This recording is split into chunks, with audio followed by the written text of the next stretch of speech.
बुल्ढाना में हुए बस हादसे में जोया शेख नामक 27 वर्षीय युवती की भी मृत्यु हो गई। नागपुर के दिघोरी में रहने वाली जोया अपने घर का सहारा थी। बीमार मां और 2 छोटे भाइयों की जिम्मेदारी उसी के कंधे पर थी। अब इसे नियति का संयोग कहिए या कुछ और, पुणे जाने के लिए निकली जोया को उसकी मां ने एक दिन और घर में रुकने के लिए कहा था, लेकिन उसने ये कहते हुए अपने कदम बढ़ा दिए कि घर की आर्थिक स्थिति को सुधारने उसे घर से काम पर लौटना जरूरी है। बुल्ढाना में हुए बस के भीषण हादसे में नागपुर जिले के लोगों की मौत की पुष्टि हुई है। ये तीनों ही जो थे वो बहुत कम उम्र के थे। इन्हीं में से एक लड़की नागपुर के दिघोरी परिसर में रहने वाली जोया नाम की लड़की की है, जो पुणे में रहकर नौकरी करती थी एक कंपनी में, और उसकी उम्र महज 27 बरस की थी और वो ईद मनाने के लिए नागपुर अपने घर आई हुई थी। हमारे साथ उनके भाई हैं, हम उनसे बात करते हैं। जोया दीदी आए थे, समझ लो ये अभी 8-10 दिन हो गए थे आए थे यहाँ पे। 8-10 दिन से यहीं थे, यूपी से आए थे वो। 8-10 दिन से यहीं पे थे, तो उनको ऐसा काम आ गया। 8-10 दिन से मतलब ईद बना लिए। ईद मनाने के बाद में फिर उनको कल टिकट हो गया उनका बस का। विदर्भ ट्रैवल्स ये बैजनाथ चौक पे गए थे हम लोग छोड़ने, हम लोग दोनों भाई उनको छोड़े। वहाँ से 4:30 बजे बस रवाना हुई, चले गई बस।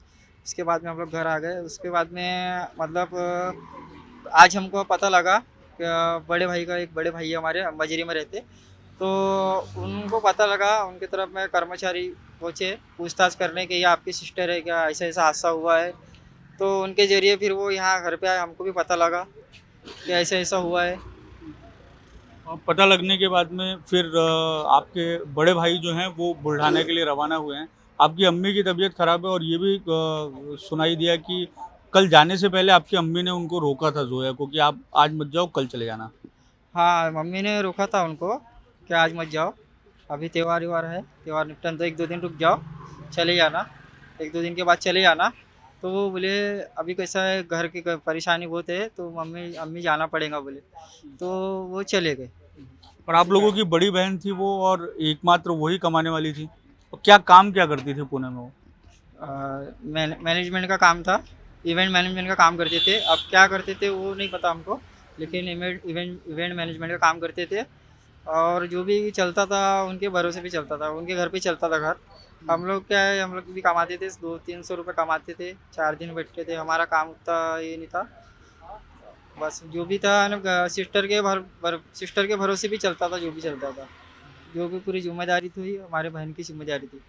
आपकी अम्मी की हालत अभी किस तरीके से है? वो बीमार बताई जा रही हैं, उनको आप लोगों ने सूचना दी है? अम्मी को सूचना तो दिए नहीं हमने, लेकिन उनको ऐसा जो लोग आ रहे जा रहे हैं उनसे उनको डाउट फील हो गया है कि एक्सीडेंट हुआ है करके। वो ये सोच के बैठे हैं कि एक्सीडेंट हुआ है करके, उनको ये नहीं पता कि ये सब हो चुका है। तो अभी हम लोगों ने भी नहीं बताया। अगर हम बताएंगे तो बहुत ज़्यादा टेंशन में रहे हो जाएंगे वो। फिर किसको संभालेंगे हम खुद को संभालेंगे कि उनको संभालेंगे, किसको संभालेंगे? वो हालत नहीं है ना वैसे उनकी। और उनकी हालत भी नहीं है वैसे। घर में बहुत परेशान है अभी वो। और हम बताएंगे, अभी हमारे को पापा भी नहीं है, सिर्फ मम्मी है और कोई है नहीं हमारे साथ सपोर्ट में। हमारे कोई नहीं है, बस हम 2 भाई, जवाबदारी बहन के चार ऊपर चार नहीं। लोग थे हम लोग। 2 भाई, 1 बहन और मम्मी, हम लोग 4 लोग थे। जो भी चलता था सब मेरे सिस्टर ही चलाते थे, पूरा घर वही संभालते थे। तो ये एक जोया जो मृतक है बुल्ढाना हादसे में, उनके भाई थे जो बता रहे थे कि किस तरीके से कल ईद का त्यौहार मनाने के लिए ईद की छुट्टियों में जो जोया है वो अपने घर आई थी और घर में एकमात्र वो कमाने वाली थी। दिघोरी परिसर में जोया का जो पूरा परिवार है, इसे जानी की बिल्डिंग नाम से जाना जाता है। यहीं किराए से ये परिवार रहता है और जानी खान। उनकी जो माँ की स्थिति है वो इस तरीके से नहीं है, मनोस्थिति इस तरीके से नहीं है, वो बीमार रहती हैं, इसलिए अब तक उन्हें सूचना नहीं दी गई है। लेकिन जो बाकी का जो सारा परिवार है उन्हें इस घटना की सूचना मिल गई है और सारा परिवार एकत्रित भी हो गया है। कैमरामैन दिनेश सातपुते के साथ दिव्येश द्विवेदी, यूसीएन न्यूज़, नागपुर।